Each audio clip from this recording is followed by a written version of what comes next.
Chez nous, on fait ça. Alors, sur le plateau, nous avons des invités. Il s'agit bien évidemment de Madame Galadi Diakouma Augustine. Bonjour et bienvenue dans cette émission. Bonjour, merci. Je rappelle que vous êtes licenciée en psychologie à l'Université de Sorbonne en France. Vous êtes sorbonnard, on peut dire ça comme ça. Exact. Actuellement, vous êtes en France à Sorbonne, bien évidemment, en master en psychologie clinique, psychopathologie, psychanalyse, c'est ça? Psychanalytique. Psychanalytique. Parcours intertransculturel. Inter et transculturel. Inter et transculturel.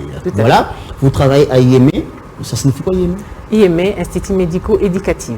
Très bien. Vous êtes chargé de psychiatrie infantile, juvénile. Vous vous occupez des enfants épileptiques. Tout à fait. Et vous vous occupez aussi de la psychiatrie adulte. Qu'est-ce que vous faites dans la psychiatrie adulte? Alors, quand on fait les parcours en master, on est obligé de faire la pratique, donc pratiquer. Et ça dépend de son orientation. Okay. Moi, comme j'ai fait de la psychanalyse, je veux m'orienter en psychiatrie adulte. Donc, j'ai choisi de faire cette pratique dans un hôpital psychiatrique où on s'occupe des personnes qui ont été condamnées. Ça dépend. Ça peut être parce qu'ils ont été responsables, reconnus comme responsables, ou tout simplement leurs effets c'était sous influence des pathologies quelconques. Et à ces moments-là, on les prend en charge du côté psychiatrique sous les médicaments, du côté psychologique des suivis, on appelle ça psycho-éducatif. Comment s'est fait la prise en charge? Alors la prise en charge dépend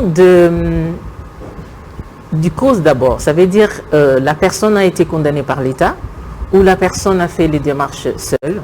Si c'est du côté de la condamnation suite à un crime, à ces moments-là, c'est une obligation, donc on appelle obligation de soins ou injonction de soins. La personne est libérée sous ces conditions de suivre les thérapies. S'il ne suit pas, ou risque de retourner en prison. À ces moments-là, c'est notre rôle, étant que les psychologues, en psychiatrie adulte, on suit ces personnes-là, juste pour qu'ils soient, entre guillemets, en ordre avec la loi. Du côté pathologique, donc du côté psychiatrique, ils sont suivis par des psychiatres. Et qui fait qu'ils sont sous, on va dire, traitement médicamenteux. Donc, ils peuvent aussi être contraintes d'être hospitalisés jusqu'à ce qu'on parle de thèmes qui sont bien stabilisés avant de les libérer. Du côté infanto-juvénile, c'est-à-dire psychiatrie infanto-juvénile, ça veut dire que toutes les maladies psychiatriques qui concernent les enfants. Maintenant, tant que psychologue, on s'occupe plutôt de l'apaisement, des suivis, entre guillemets, thérapeutiques de l'apaisement, des conseils et aussi de l'observation. Parce que les enfants, par exemple, dans l'IME où moi je travaille, c'est des nuits, on a eu besoin de moi. Ces enfants qui souffraient de la maladie, puisqu'il y a l'épilepsie, il y a la maladie épileptique et il y a des pathologies qui ont des symptômes épileptiques. Okay. Donc, il fait que les enfants, là, c'est des enfants qui ne vont pas évoluer comme tous les enfants. Donc, ils sont dans des IME, des instituts médico-éducatifs plutôt, suivis par des éducateurs spécialisés, par des psychiatres, des médecins et des psychologues, mais pour que les enfants puissent avoir, entre guillemets, une vie normale. Je vous assure que c'est un travail harassant. Exactement. Ici, en tout cas, vous aurez le pain sur la planche, hein, c'est pas facile ici. Apparemment, tout le monde est malade. Ici, le travail n'est pas vraiment courant que ça. En gros, vous êtes une psy. En gros, là, je suis licenciée en psychologie générale et je suis en master en psychologie. Donc, j'ai choisi de faire de la psychologie clinique, c'est-à-dire parce que à partir du général, il y a des différentes orientations en psychologie. Il y a d'autres qui vont devenir psychologues social, les autres développemental. Et moi, j'ai choisi la psychanalyse et clinique. Par contre, j'ai précisé pour le parcours interculturel et transculturel, cela veut dire qu'on tient compte de l'aspect culturel de la personne. Parce qu'on peut confondre une maladie, par exemple, une personne qui souffre, par exemple, de la schizophrénie, qui a des hallucinations, on peut confondre avec la croyance, tout simplement. Voyez-vous, donc, tout ça, nous, on apprend justement pour que quand je suis en face, que j'ai en face de moi une personne, que je puisse avoir des éléments d'analyse qui me permet de ne pas confondre, pour ne pas mal orienter la personne. Quand vous êtes arrivé en RDC et que vous constatez que le travail de psychologue ou de psychiatre n'est pas si développé que ça, alors... Et c'est pas encore le temps. Non, mais, enfin, je pose juste la question. Ah, hein, ok. Oui, il n'y a pas de souci. je pose juste la question. Tu aimes trop ça? Oui, parce que j'aime ça, oui. Alors qu'on dit de nous être une société de stress, une société en voie de développement, donc en pauvreté, qu'est-ce que ça vous inspire? Alors, je pense que je vais commencer au commencement. Il y a déjà quelques années, j'étais déjà diplômée, on appelle ça aide médico-psychologique. Ça veut dire AMP, aide médico-psychologique. J'ai donné des conférences ici, même à Diamond, sur le boulevard, et d'autres hôpitaux, pas besoin de citer. Et en face de moi, effectivement, j'ai demandé d'avoir des médecins, des infirmiers et tout corps médical pour partager, parce que moi j'appelle ça partager des connaissances. Je me suis, quand j'étais AMP, c'était plutôt pour des personnes qui souffrent des maladies neurodégénératives comme Alzheimer, parce qu'effectivement cette maladie des personnes âgées, on dit qu'ici ça n'existait pas, ça existe. J'ai commencé par là, je venais, j'ai partagé mes connaissances. Entre guillemets, je suis entrepreneur, mais j'ai laissé à côté parce que comme ma vocation, ma passion, c'est de devenir psychologue, justement parce que j'ai observé qu'il y a un besoin chez nous. Pas seulement chez nous, là-bas aussi en Europe, parce que nous sommes aussi demandés beaucoup là-bas. Surtout. Non, pas Pourquoi surtout. Ah oui. Au Les fait, gens, ils se suicident quand même pour rien. Je peux vous dire une chose, la psychologie, c'est une science qui étudie l'humain. Donc cela veut dire que partout il y a l'humain, donc on a besoin de la psychologie.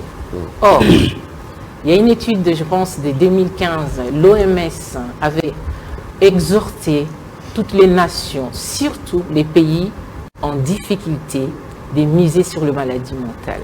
Tout simplement parce que dans des pays développés, l'environnement favorise les problématiques, les troubles des comportements. Et vous pensez au moment que dans nos pays, il y a moins de troubles des comportements que dans d'autres pays? Je ne pense pas. Tout simplement, c'est que dans d'autres pays, ils ont compris cela depuis longtemps. C'est ça qui fait que la psychiatrie ou la psychologie se développe tellement parce que le besoin est là et on veut répondre à ces besoins-là. Mais nous, ici, je pense qu'on n'a pas encore compris que ces besoins-là est vital et que par là, on doit les développer aussi. Et si moi, je dois porter ma pierre à l'édifice, c'est ce que je compte faire. Mais, Très bon. Une dernière question. Pardon. Elie. Non, une dernière. Ça me passionne en fait, ça me passionne. Il y a des auteurs aujourd'hui qui estiment qu'il y a beaucoup d'arnaques dans la psychiatrie. Il y a beaucoup très peu de sciences. Je fais allusion par exemple à Michel Onfray qui écrit un livre magnifique, je crois, il y a quelques années, où il explique que Freud n'était pas aussi mythique que toute la doxa semble dire de lui. Vous n'avez pas peur que tous ces problèmes-là, liés à la pratique psychiatrique, une fois au Congo, deviennent des problèmes de trop? Ça veut dire qu'on crée encore d'autres escrocs alors qu'on en a déjà plein, parce que c'est ce que Michel Onfray dit. Il dit que la psychiatrie n'est pas aussi une science qu'on le croirait. Alors, la psychiatrie, la psychologie, déjà des choses différentes, parce que là, Moi, c'est... je parle vraiment de la psychiatrie. Voilà. Michel Onfray, c'est vrai, je le suis en France. Vous savez, là, je suis arrivée, j'ai amené un livre à mon frère, ce livre-là qui parle de l'orientalisme. Je réponds à votre question. Hein. Oui. L'orientalisme des Saïd, alors, qui parle de comment l'homme européen a écrit, selon lui, la vie en Afrique. Selon lui, la vision, selon lui. On nous a appris avec des manuels, toujours avec la vision des autres. Il faut notre histoire. Au fait, c'est nous qui devons écrire notre histoire. Onfray a sa vision aussi de l'Europe. Et il a aussi lu Freud, comme d'autres personnes. Ouais. Il a ces éléments qui lui permettent légitimement de les contredire. Donc, est-ce que moi, par rapport à ce que je suis en train d'apprendre, et que je vois que l'humain que je suis, à l'Afrique ou moi, là où je suis, et qu'il y a un besoin, est-ce que je dois m'arrêter à avoir peur d'amener quelque chose, une solution, parce que l'autre estime que ça va contredire? la science Oui, mais évolue dans la contradiction. Freud, c'est pas n'importe qui dans votre domaine. Tout à C'est fait. même Mais on dit de lui les précurseurs. mais j'ai fait des non dans le domaine psychanalytique. J'ai fait de la psychanalyse. Donc je suis entre guillemets l'enfant de Freud. En effet. Donc je connais très bien. Donc au contraire, moi je suis aujourd'hui on nous apprend à avoir la capacité d'analyse qui va au-delà. Vous savez pourquoi? À l'époque de Freud, Freud n'avait pas tous les éléments qui existent aussi actuellement. C'est comme cela que les autres auteurs arrivent, voire à contredire ou à rajouter le maître. Parce qu'à l'époque de maître, il n'y avait pas ça, il n'y avait pas ça. Par exemple, j'ai parlé tout à l'heure, par exemple, de Ferenczi, qui a été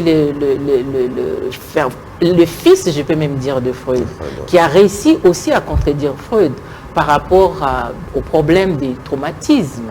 Il a écrit, au départ il y avait la guerre, il est mort. Freud après a eu aussi à écrire d'autres éléments qu'il a quand même eu à soutirer de Ferenczi. Aujourd'hui Ferenczi est là, on les reconnaît aujourd'hui qu'il avait raison par rapport à l'approche traumatique que Freud n'avait pas vue. Est-ce que ça veut dire qu'on doute de Freud? Oui, il y a des gens qui doutent de Freud. Ils ont l'air raison que je ne peux pas moi dire oui ou non. Seulement j'ai dit s'ils contredisent, ils ont l'air raison.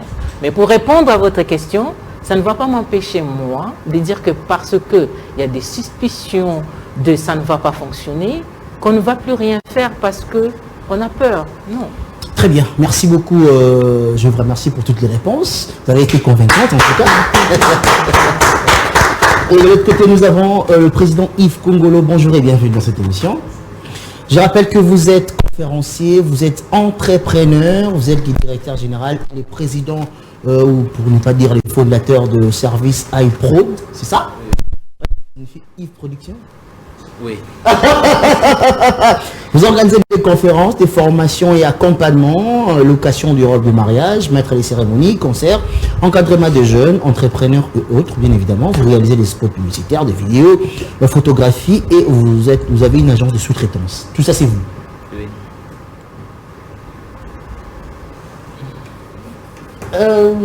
J'aurais appris que la force d'une femme, c'est pas dans ses muscles.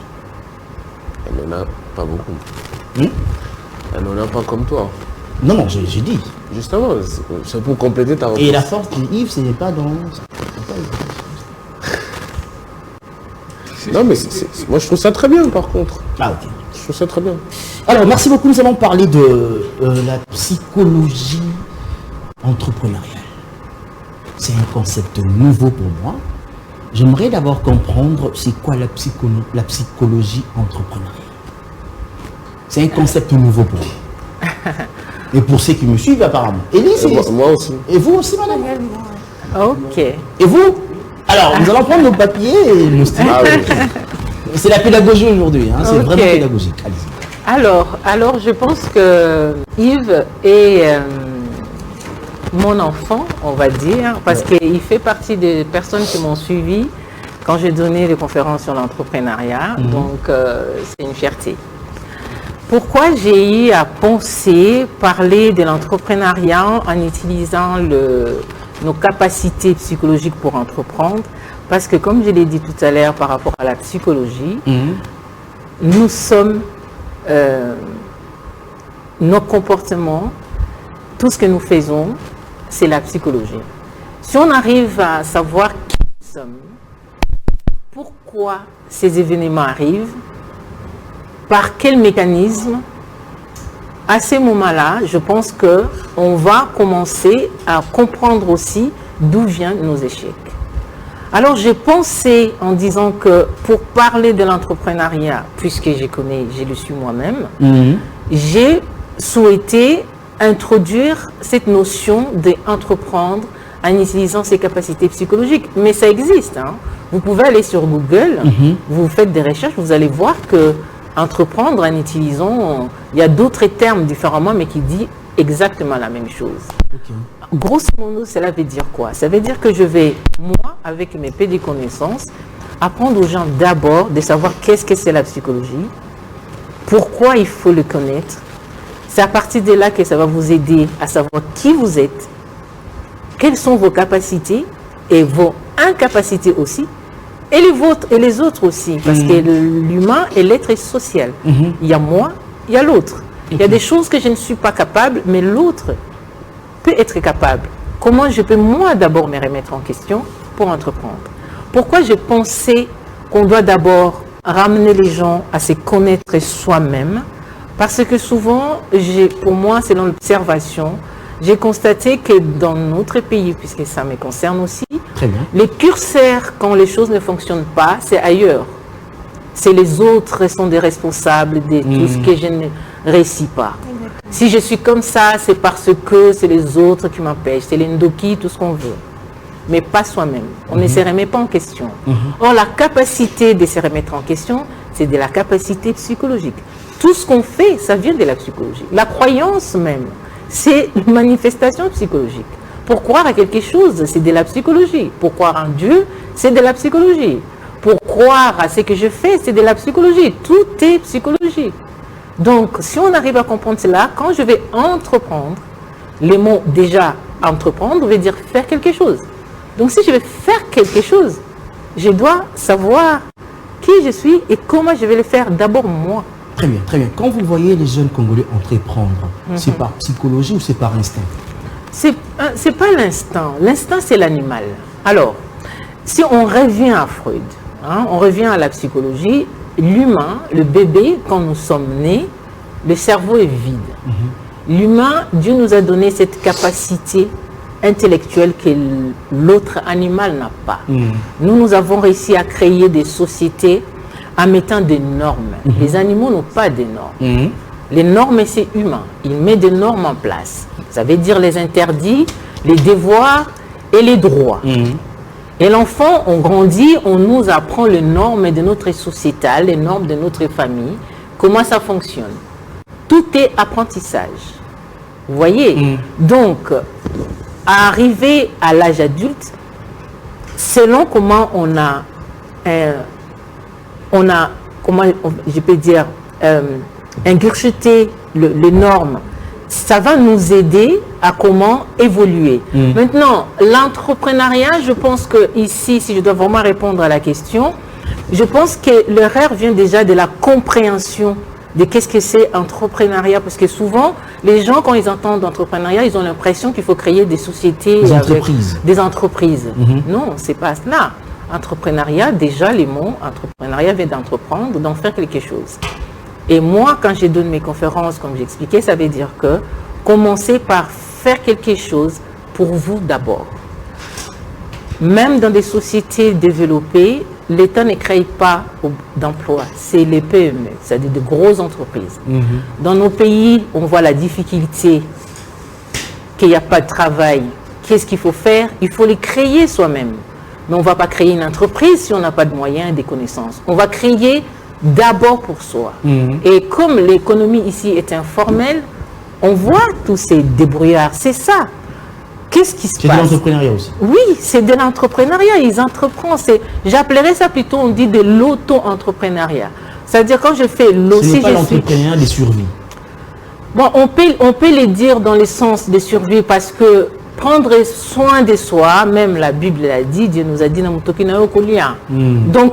ça veut dire qu'il faut suer d'abord, il faut souffrir. Donc, il faut souffrir pour gagner. Donc, oui, les débrouillards là, si c'est les termes qu'ils font utiliser, pourquoi pas? Quelqu'un qui ne se débrouille pas en question, est-ce qu'il gagne? N'est-ce pas que dans l'entrepreneuriat de survie, il y a quand même le statu quo?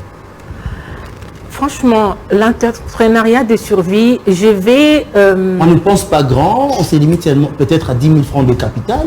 On se dit ça comme ça. Il y a les statu quo, on reste sur place. Il y a du surplace, on peut dire ça comme ça. Il n'y a pas une évolution, on ne reste pas grand.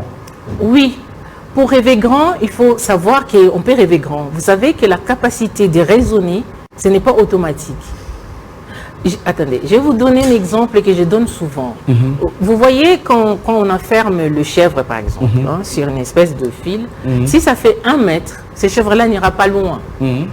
Alors, il faut une capacité pour ce chèvre-là de se dire, mais pourquoi je dois m'arrêter à 1 mètre? Mais qu'est-ce qu'il y a au-delà de 1 mètre? Si il développe la capacité de raisonnement, de voir les choses au-delà. Mais si ces chèvres-là estiment que je me contente de mon 1 mètre, qu'est-ce que j'ai à faire ailleurs, ben, il va stagner là. Dans ce sens-là, je suis d'accord avec vous, mais il faut savoir, c'est pourquoi on parle en psychologie, que la capacité même d'observation, de raisonner, d'analyser n'est pas donnée à tout le monde. Des formations, c'est donné pour aller activer des stimuli qui va aider la personne à dire je peux raisonner autrement. Sinon, la perception de la personne est limitée dans ces débrouillards que vous appelez. D'où la raison de formation d'aider les gens, de dire le débrouillard c'est bien, déjà pour subvenir à ses propres besoins, mais si vous pouvez avoir des capacités d'évoluer au-delà des débrouillardismes, pourquoi pas?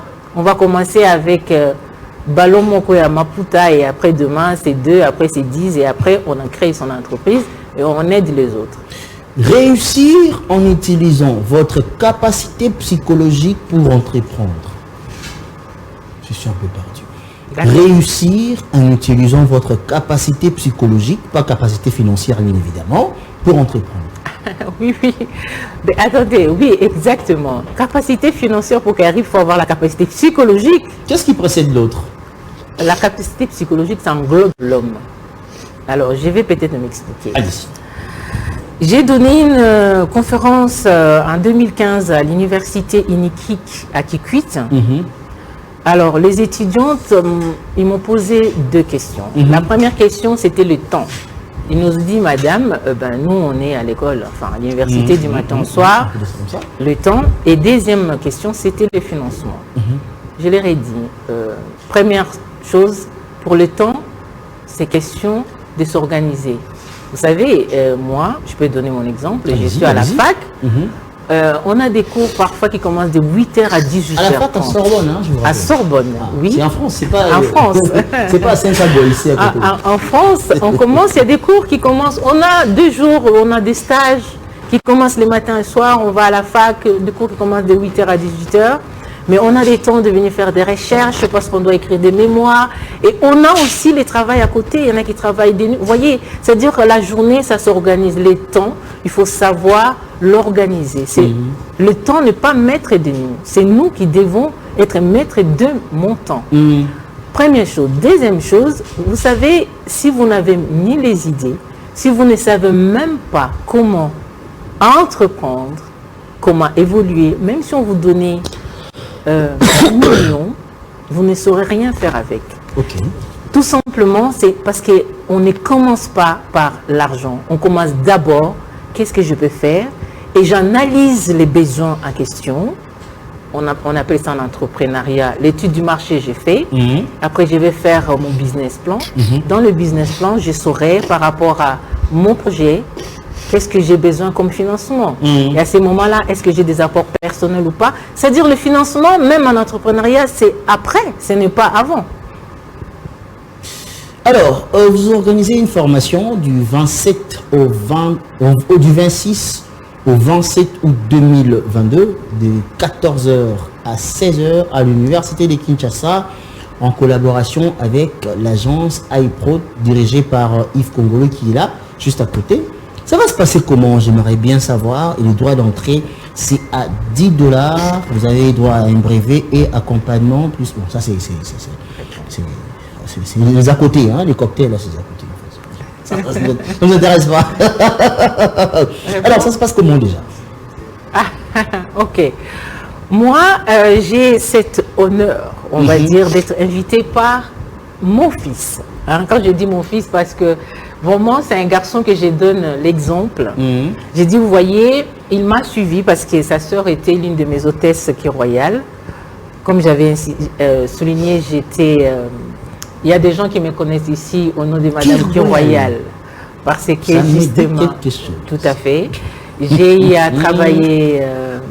avec le food market, Money Shop, il y avait mes hôtesses qui présentaient, enfin qui faisaient des promotions de mon produit, que j'ai arrêté. Et sa sœur était l'une de mes hôtesses et il suivait mes conférences. Un jour, il m'a dit, Madame, vous avez dit que pour entreprendre, il faut avoir des idées et les idées, il faut aller chercher là où il y a des problèmes. J'ai dit oui, parce que là où il y a des problèmes, il faut amener une solution. Très bien. Et lui m'a dit, vous avez un problème. Et moi, je vais vous amener la solution. Donc, vous m'avez donné l'idée. Vous voyez? il faut avoir la capacité de saisir même des choses très subtiles. Un entrepreneur, c'est un opportuniste? Non, je ne pense pas. Je ne pense pas, mais il faut observer. Il y a ça aussi parce que c'est vrai que aujourd'hui, tout le monde s'est fait appeler coach, entrepreneur, tout ce qu'on veut. On mélange un peu tout. Alors, la capacité psychologique va vous aider aussi à détecter des vrais, de faux, de ne pas vous laisser, on va dire, cliver dans du mauvais côté. Alors, pour répondre à notre sujet, c'est qu'il a dit, vous avez un problème parce qu'effectivement, à chaque fois que je venais, j'avais du mal à recruter des hôtesses. Et à chaque fois, il fallait recommencer, il fallait encore former. Et lui m'a dit, ce que moi je vais faire, moi je vais m'occuper de recruter des hôtesses. Et quand vous allez revenir, moi je vais vous vendre mes hôtesses. Donc je vais vous les mettre de votre service. Comment vous n'aurez plus besoin d'aller recruter. Et c'est là après, donc je pense que je vais lui laisser au moins développer l'idée qu'il a eue. Et aujourd'hui, vous voyez, j'ai été surprise de me dire, maman, est-ce que vous pouvez venir pour donner cette conférence? Ça a été avec plaisir que j'ai accepté. Moi, j'ai d'autres projets, mais j'ai accepté vraiment pour lui faire plaisir. C'est là où je lui ai dit que, étant donné que je viens d'acquérir d'autres expériences en psychologie, je pense qu'on va faire les choses autrement. On va d'abord inclure la capacité psychologique pour entreprendre. Je vais amener les gens d'abord à savoir qu'est-ce que c'est la psychologie. On va les développer un peu plus. Et après, je les montrerai en la deuxième journée comment les fusionner avec la capacité d'entreprendre pour réussir au fait. C'est ça le but. Donc, avant d'arriver chez Yves, qui sont concernés? Alors, tout le monde. Je dis tout le monde, pourquoi? Parce que... il y a une personne, je vais parler de là. Oui, bien sûr, moi aussi. Cigarette,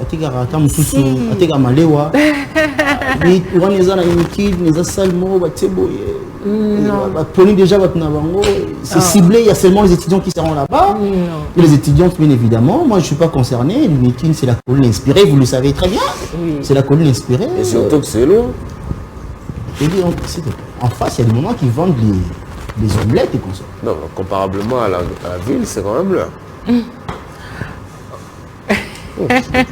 Derrière, il y a un quartier, non? Il y a Mwamba à côté. Oui, donc je dis, Inikil, c'est quand même long. Il y a Ronkonga, c'est à 2 pas. Ok. Allez-y. Alors, merci. J'aime toujours donner des exemples, parce que c'est plus parlant. Toujours à l'UNIKIC à Kikwit, après que j'ai fini la conférence avec des étudiants, il y a un des responsables qui était venu me voir. Il m'a dit, vous savez madame, quand vous parlez de l'entrepreneuriat, le maman là, avec l'air en goût, là, il croit que vous parlez de ça, quoi. Pour rien. Alors je l'ai regardé, je lui ai dit humblement, je pense que c'est vous qui êtes Naerer, Esaïo. Là, entreprendre, faire quelque chose, j'insiste, ça concerne tout le monde. Ce que je vais partager moi, pour dire aux gens d'aller puiser dans notre psyché, c'est-à-dire l'esprit, là, que nous avons tous. Je sais qu'on n'a pas tous ces mêmes capacités, puisque dedans, ça n'a pas évolué de la même façon. Donc, mais chacun va aller puiser selon ses capacités psychologiques et pour l'aider à voir plus loin que ce qu'il est en train de faire.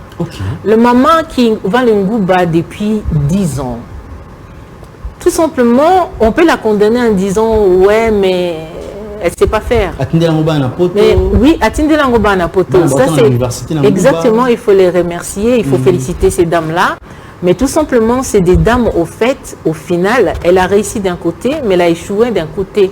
Parce que vu le temps, les années qu'elle a fait, si elle avait des capacités qu'elle a développées, cette maman-là, elle aurait une entreprise, il y a maman, il y a Ngouba. Vous voyez un peu. Moi, je commence avec Ngouba. Moko, j'étais capable d'amener mes enfants en Europe.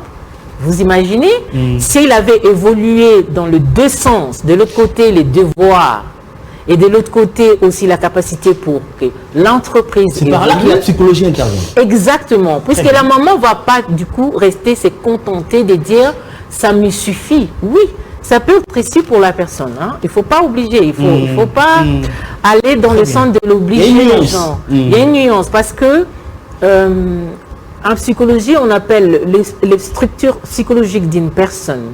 Quand c'est stabilisé, une personne peut être malade, mais les symptômes de sa maladie deviennent aussi quelque chose de stable dans sa vie. Donc, quand on arrive pour aller chercher à soi-disant guérir, on peut déséquilibrer la personne. Une pathologie qui stabilise la vie normale d'une personne. Je vais vous donner un exemple Allez-y. typique. Il y a de troubles de comportement narcissique qui devient pathologique. Être narcissique, c'est l'humain, c'est bien parce que quand on évolue, l'enfant évolue, il y a ce côté narcissique qu'on doit parce que ça nous aide à construire l'identité de soi. Ma fierté de la personne, l'homme que je suis.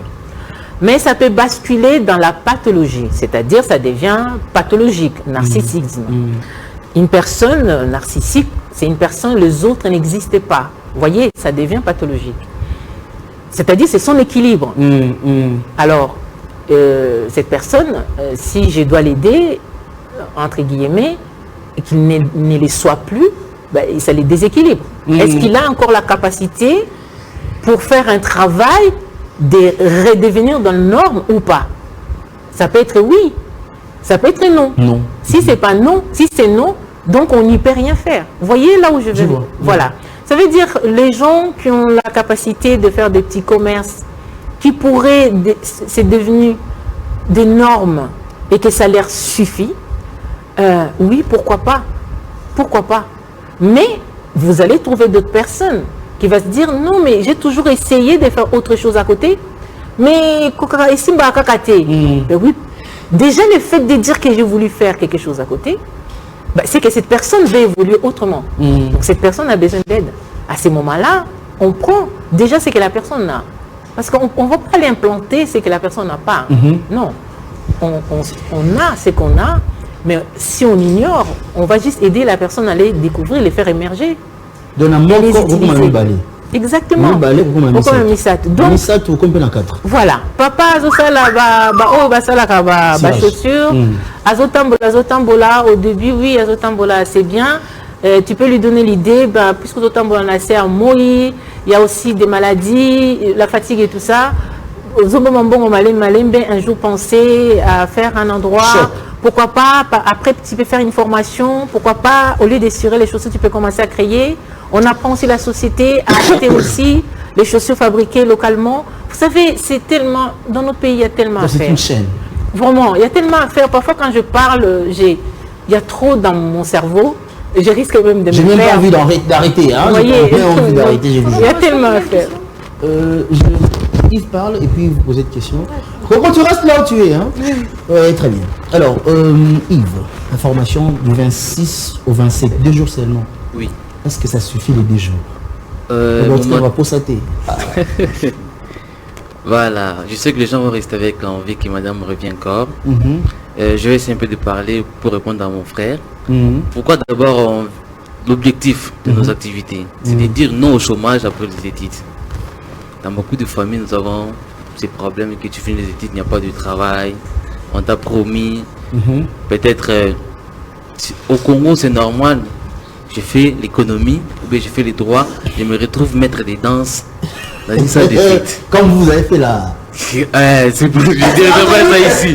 Voilà, vous voyez un peu. Alors, à travers nos formations et nos accompagnements qu'on va mettre sur scène très bientôt, nous avons voulu que ça se passe d'abord à l'Inikine pour le moment. Pour le moment, ok. Donc, quand madame va encore revenir à Kinshasa, on va aller en ville, on va aller dans d'autres provinces aussi, on va aussi voyager. Mais maintenant d'abord c'est à l'Inikine parce que je me suis dit avec mes amis, les gens qui vont diriger le pays demain viennent de l'université. Dieu peut faire grâce à quelqu'un qui n'a pas été à l'université, d'être président de la République, avoir un poste. Mais 70%, on sait que les gens qui doivent diriger le pays viennent de l'université. Très bien. Alors, vu maintenant le potentiel que madame nous a amené, je préfère que ça se passe d'abord à l'Inikine. Le droit d'entrée, c'est à $10. Vous avez $10 et vous avez droit à un brevet. Oui, $10, vous avez droit à un brevet, vous avez droit aussi à une consultation. Moi, je fais des consultations et des coachings en ligne avec madame. Des fois, je l'appelais à 1 heure, à 2 heures. Je dois demander, ici on fait comment, ici on fait comment. Alors, madame n'habite pas ici. Alors, il y a des personnes qui auront besoin de parler avec madame fonction de leur projet, de ce qu'ils veulent faire dans la vie. Ce n'est pas fatigant pour vous, on vous appelle à 1 heure pour une consultation? Moi, je fais ça avec madame, donc c'est pas fatigué pour moi. Donc, ce qu'elle a fait pour moi, elle peut aussi faire pour d'autres Congolais. Très bien, très bien. D'autant plus qu'elle est congolaise, bien évidemment. Voilà, pour l'amour de son pays. Pour l'amour de son pays. Voilà. C'est une personne qui avait la passion de ce pays. Oui, on a mis à $10, on va remettre le brevet. On aura aussi un petit cocktail. Le 10 $, c'est pour les 2 jours? Des jours. Oui, des jours. C'est C'est un prix promotionnel. Madame l'a fait ça pour la normal, c'est pas $10. Alors, l'actualité derrière d'ici, on se dit bon, on met à $10 pour la première fois. C'est du 26 au 27. Voilà. Donc, moi, étudiant aujourd'hui... Pas étudiant. Non, moi, par exemple, je me dis je suis étudiant. Non, tu ne veux pas qu'il parle étudiant. Non, j'en arrive. Oui, oui. Moi, étudiant aujourd'hui, je peux commencer à thésauriser, par exemple, à 2000 francs par jour, jusqu'au vendredi. Ça me fera combien? 2000. 14 000. 14 000 avec les 16 que je vais prendre chez Eli, ça ira. Moi, aujourd'hui, cordonnier, je peux facilement, avec ce que je fais naturellement, tous les jours, je thésaurise, par exemple, 3 000 francs jusqu'au vendredi prochain. Ça fait combien? À peu près 20 000. À peu près 20 000. Oui. Moi, par exemple, maman qui vend le pain, qui vend les arachides, qui vend le maléwa, je peux commencer à thésauriser petit à petit 4 000 francs jusqu'au ce jour-là. Ça me fait 20 000 francs et je vais accéder facilement pour avoir toutes les connaissances possibles. Faites comme moi ça. Je thésaurise aujourd'hui. Donc aujourd'hui, je commence déjà pour participer à cette conférence, bien évidemment. Échange culturel et partage d'expérience. Mais une question, ça sera en français ou ça sera bilingue? Ça sera... elle parle tous les langues, elle parle l'ingala, elle parle français, donc ça sera bilingue. Parce qu'il y a des gens qui ont du mal avec le français. Hein, non, elle est congolaise. Ok, ça sera donc bilingue. Psychologie Okay. lingala. C'était ça la question. Non, c'est pas ça la question, c'est juste une question qui est venue maintenant. C'est pas ça la question. Côté à psychologie lingala, elle a facile. Bon. Déjà ici, elle parle français, elle parle lingala aussi. Et qui Congo? Bah, ça va faire un peu du Oui, tu vas y Congo bien. Ah, ok. Ok. Il n'y a que le ton qui n'est pas Congo. Je pense vraiment pas que les Congo parlent. Qui Congo bien. Non mais c'est magnifique. Moi, je maîtrise quelques mots seulement. Je salue la mémoire de mon professeur de langue nationale, le prof Moukache Kalel, qui nous a laissé. Il m'a donné le cours de langue nationale à l'université catholique. J'ai appris les Kikongo, Katula Monabile, les Lukuke Mazamaza, Moumigamou Fuluka, des trucs comme ça. Vous avez compris ce que je dis? Oui, oui. Katula Bilé, ça veut dire déshabillez-vous. Non, oui, je sais. Là, on passe. Lukuke Mazamaza, ça veut dire que Fufo Ezamaïmaï. Moumigamou Fuluka Mpi. Donc, finalement, on t'a appris ça lié au français. Ça n'a aucun sens. Alors, merci beaucoup. Vous avez... allez-y. Ok. Vu qu'on parle de la psychologie entrepreneuriale, alors je voulais poser une question sur la psychologie et l'entrepreneuriat aussi. Donc, sur la psychologie, je voulais savoir, est-ce qu'il y a des critères pour une personne de pouvoir entreprendre? Il y a des principes, de normes à suivre dans l'entrepreneuriat. Par exemple, si vous avez parlé d'entrepreneuriat, vous avez dit une personne, par exemple, qui vend du pain, c'est de l'entrepreneuriat, c'est de l'auto-entrepreneuriat, c'est aussi de l'entrepreneuriat. Est-ce que quelqu'un qui vend, par exemple, de la chanvre, qui vend de la drogue, est-ce que cette personne est toujours dans l'entrepreneuriat ou c'est interdit par la loi. C'est interdit par la loi, je sais, mais est-ce qu'il y a aussi de normes où vous avez traité cette personne qui souffre aussi de maladies psychologiques et qu'on prend mal ou comment? il y a plusieurs questions dans votre question. Il y a plusieurs questions dans une question. Voilà, alors on va commencer par... déjà, quand vous parlez des gens qui vendent le produit illicite, d'accord, des drogues et consorts, et je vous avais expliqué par rapport aux normes. Vous voyez, la société, la psychologie dépend, c'est-à-dire nous dépendons de notre environnement. Là où je suis né, comment j'ai grandi, parce que les normes de vous, de moi, d'un Chinois, d'un Français, c'est pas le même. Les normes de la société, c'est la loi que la société met en place pour que tout le monde respecte.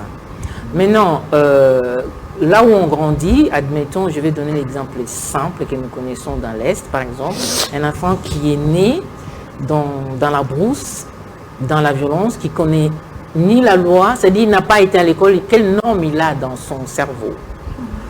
Alors, partons. Il y a deux choses. Une personne qui va vendre des produits illicites, ça peut être aussi parce que, malheureusement pour lui, il a estimé qu'il ne peut pas faire autre chose que de vendre ces produits-là. En Europe, ça existe. On a l'argent facile, mais on peut aussi être consciente plutôt, que ces produits illicites, c'est pas bien puisque ça peut détruire. Mais de l'autre côté, il y a la force de survie de la personne parce que je dois survivre. Donc, je m'en fous, entre guillemets, inconsciemment, de vendre ce produit-là. Cette personne, on peut le condamner, certes, mais de l'autre côté, non. Parce qu'il est aussi victime du système. Parce que le système n'a pas permis qu'il puisse avoir les moyens d'entreprendre des choses, entre guillemets, normaux. D'où parfois, dans d'autres sociétés développées, l'État met en place l'aide pour aider les jeunes pour entreprendre, pour justement éviter qu'on puisse tomber dans ce genre de produits illicites. Maintenant, des capacités et des normes entrepreneuriales. Bien sûr qu'il y a toujours des normes. Deuxième partie de l'entrepreneur pour entreprendre, je vais commencer à expliquer, on commence par où pour entreprendre. Il y a des normes à respecter. Les idées, oui, des idées, on peut en avoir, mais il faut trouver une bonne idée. Et quand vous trouvez l'idée, il faut étudier cette idée. Vous voyez la capacité psychologique, à savoir, j'étudie mon idée, sa faisabilité. Est-ce que c'est faisable ou pas? Quand j'estime que c'est faisable, pourquoi, comment, où? Est-ce que c'est un produit? Est-ce que c'est un service? Dans les entreprises, par exemple, l'agence et un nettoyage, à ce moment-là, j'ai fait l'étude du marché. L'étude du marché, ça veut dire quoi? Ça veut dire que je vais aller voir, équilibrer l'offre et la demande. Est-ce qu'il y a la demande dans le quartier où je suis, dans mon environnement, de ce que je veux, moi, donner? Tout ça, je vais le faire dans combien de temps? Parce que, par exemple, faire toutes ces études-là, ce temps-là, ça prend 2-3 jours. Par exemple, j'ai un problème, une urgence qui me demande un peu d'argent.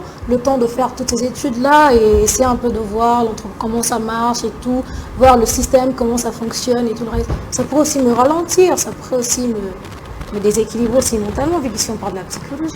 D'accord. Alors là, vous parlez dans l'immédiateté. Or, rien n'est dans l'immédiateté. Depuis que vous êtes né, voyez-vous, il y a l'accumulation des devoirs et des droits. On vous apprend. Ce n'est pas en vous réveillant le matin que vous allez dire que je vais avoir besoin d'entreprendre. Non, c'est dans la vie de tous les jours. La décision que vous allez prendre aujourd'hui, c'est quelque chose que vous avez mûri depuis la nuit des temps. Comme par exemple, pour les personnes que vous avez donné l'exemple qui entreprend déjà, mais qui n'évoluent pas. Mais ce n'est pas qu'ils n'ont pas des idées, mais seulement ils vont rajouter de ce qu'ils ont déjà. On ne peut pas dire que je vais entreprendre dans l'immédiateté, puisque justement, c'est là où on peut faire des erreurs. Voyez-vous, l'immédiateté, c'est je me réveille le matin, j'ai mal au crâne, j'ai des migraines. Là, je prends un Doliprane. Mais quand on parle de la vie de tous les jours, de l'évolution, de comment on va aller, c'est tout un programme depuis que vous êtes enfant. Et les programmes, c'est comme ça. Je parle avec vous ici, il y a des gens qui m'écoutent, ils peuvent se dire, ah, mais j'avais déjà cette idée, mais je ne savais pas comment évoluer avec cette idée. Donc, à partir de là, elle a dit quoi? Il faut faire l'étude du marché. L'étude du marché, vous le faites déjà tous les jours, mais vous ne vous rendez pas compte. Regardez dans le quartier, regardez le besoin. Attendez, je vais donner un exemple simple, peut-être vous allez comprendre. Apparemment, c'est déjà la Toujours à Kikwit. Toujours à Kikwit. Il y a une maman, parce que j'avais en face de moi des groupes de mamans. Il y a une maman qui vient me dire, maman, je sais fabriquer des savons. J'ai déjà l'huile, il me manque un peu d'argent pour acheter acide, je ne sais pas. J'ai dit, ok, parce que vous voulez fabriquer du savon pour vendre. Il m'a dit oui. J'ai dit, ok. Vous allez vendre où? Ah, mais ici, dans le quartier et tout ça. Ok. Et vous pensez que les savons n'existent pas? Il n'y a pas déjà les savons sur le terrain? Ah, ça existe. Ah, ok. Quel type de savon? Alors, les gens qui vendent des savons là, est-ce qu'il y a le manque? Ok. Il y a la concurrence sur le terrain qui existe déjà. Local, comme qui vient de l'extérieur, des Chinois. Maintenant, vous voulez vous lancer juste parce que vous savez le faire. Mais si vous faites le savon à ces moments-là et que vous n'avez pas fait attention de la concurrence. Quand vous allez mettre votre savon, quelle est la valeur ajoutée de votre savon pour qu'on vienne acheter le vôtre et pas celui qui existait déjà? Or, si vous avez déjà fait attention que les savons existaient déjà, à ce moment-là, vous allez savoir, est-ce que savon la batte carango ici, là, là, c'est qu'il y a la demande qui reste, c'est que la personne n'arrive pas à satisfaire. Maman, ça voilà. Mais si vous voulez seulement faire comme tout le monde, parce que c'est ça que j'ai constaté. Ici, on fait un peu le... Genre, on suit le courant de tout le monde. Tout le monde veut les maléois, tout le monde va faire les maléois. Il y avait une période, tout le monde était venu faire les flat hôtels, tout le monde fait les flat hôtels. Juste pour les motos. Hein. Il y a une voilà, aujourd'hui les motos et les femmes, j'avais vu, on veut faire l'infirmière, tout le monde est infirmière. Hein. C'est-à-dire, on arrive à vouloir faire comme tout le monde, et à un moment, on sature le marché, et on se retrouve avec, on est bloqué. La capacité à ces moments-là, et les normes d'entreprendre pour réussir, c'est d'arriver effectivement à observer là où il y a la demande. Ou, à la limite, si je dois venir concurrencer les autres, mon produit doit avoir de la valeur ajoutée que les autres. Mais très bien, madame, très bien. Merci beaucoup, madame. Aya, s'il vous plaît, elle reste de plus de la matière ici. Comment entrer en contact avec vous? Alors, pour entrer en contact avec nous, il peut nous écrire plus 243 82 042 0803. 0800 et 3. 0803. Allez-y, 082 042 0803. 0803. Là, on vous prend directement. Ok. Pour les gens qui habitent le parage, qui habitent non loin de l'Inikin, ils peuvent aller à la faculté des sciences, locale 25. Vous trouvez, il y a Patrick et Daniel qui est là, qui est chargé de enregistrement et paiement. Soit la personne qui est très loin, qui veut participer, peut venir aussi payer le même jour. Donc il y a cette grâce-là qu'on va faire parce qu'on veut que tout le monde en profite. Très bien, merci beaucoup Yves Kongolo. Je rappelle que vous êtes le président fondateur de l'agence de communication événementielle iProd. iProd, bon c'est en anglais. Hein. Moi je les vois beaucoup sur les réseaux sociaux. Ah oui. En tout cas, c'est un fils maison. Hein. C'est un fils maison. Il connaît tout le monde ici. Il connaît. Voilà. Vous organisez les services comme les conférences, formation et accompagnement, location de robes de mariage, concerts, encadrement de jeunes, entrepreneurs et autres. Et le sport publicitaire, vous réalisez les vidéos. Et vous avez une agence de sous-traitance. Merci beaucoup, madame. Galagui Diakouma Augustine, vous êtes licenciée en psychologie à Sorbonne, en France, bien évidemment. Et actuellement, vous êtes à Sorbonne. Salut tout le monde. En France, par exemple, le Dijonais, le Guingampais, Nancy-Lorraine, Strasbourg, Rennes, Lyon. Elle ne vit pas partout, Fabrice. Elle vit en France. Ouais, Merci. Vous avez été, non? À Lille? À Marseille? Non. À Lyon? Oui. Dijon? Oui. Guingamp? Non. Nancy-Lorraine? Non. Angers? Auxerre? Non. Vous avez été à Touré. Non, je connais tout. Alors, je vous remercie infiniment, madame. Je vous remercie infiniment et je vous retrouve très prochainement, on se verra. Très prochainement, déjà les meetings nous serons avec vous, bien évidemment, et la semaine prochaine. Mesdames et messieurs, nous allons parler sport dans cette émission avec le dernier virage de la Ligue des Champions.